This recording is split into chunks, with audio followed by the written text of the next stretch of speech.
वाले मित्रों, नमस्कार विद्यार्थी मित्रों। नोबल विद्यालय ऑनलाइन एजुकेशन में आप सर्वेનું હાર્દિક સ્વાગત છે। આજે આપણે ધોરણ 4 વિષય હિન્દી એનું આપણે રિવિઝન ચાલુ કરીએ છીએ। વિદ્યાર્થી મિત્રો 6 માસિક પરીક્ષા સુધીનો કોર્સ મેં તમને પાઠ 11 સુધીનો પૂરો કરાવી દીધો છે। આ વિડિયોમાં આજે હું તમને પહેલા પાઠથી ફરીથી રિવિઝન લઉં છું।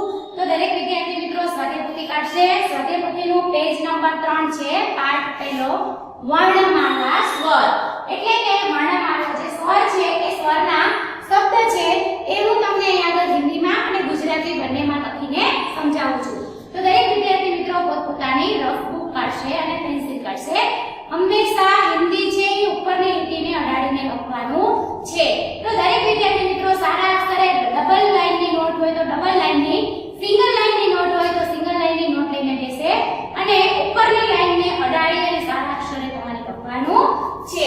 ચાલો હવે અહીંયા પહેલા છે અ, તો લખો અજગર। હવે પહેલો સ્વર અ છે તો અનો હિન્દી શબ્દ થાય છે અજગર। હવે એનો ગુજરાતી શબ્દ હું લખું છું અજગર।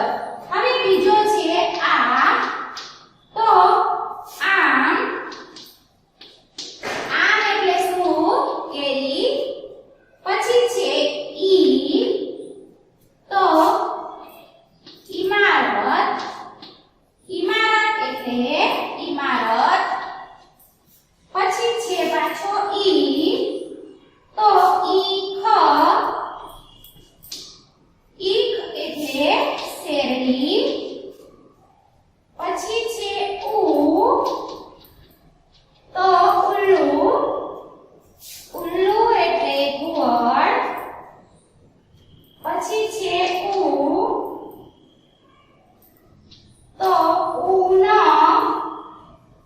ઊન એટલે ઊન। પછી છે રૂ, તો ઋષિ। તો ઋષિ એટલે ગુજરાતીમાં પણ ઋષિ। પછી છે એડી।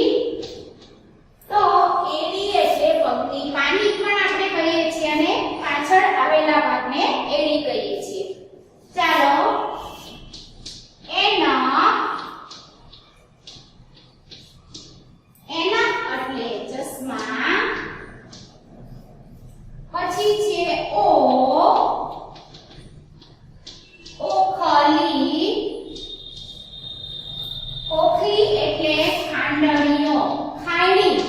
આપણે ખાંડવા માટે જેનો ઉપયોગ કરીએ છીએ એને શું કહેવાય? ખાંડણી। એટલે અહીંયા આગળ ખાંડણીઓ કીધું છે। હવે છે ઔ। ઔ એટલે ઔરત। औरत એટલે સ્ત્રી। અંગ। અંગ એટલે અંગૂર। અંગૂર એટલે દ્રાક્ષ। પછી છે અહ। નમઃ। નમઃ એટલે નમઃ। હવે જો વિદ્યાર્થી મિત્રો અહીંયા આગળ મેં તમને હિન્દીના જે સ્વર છે એ લખાવ્યા છે।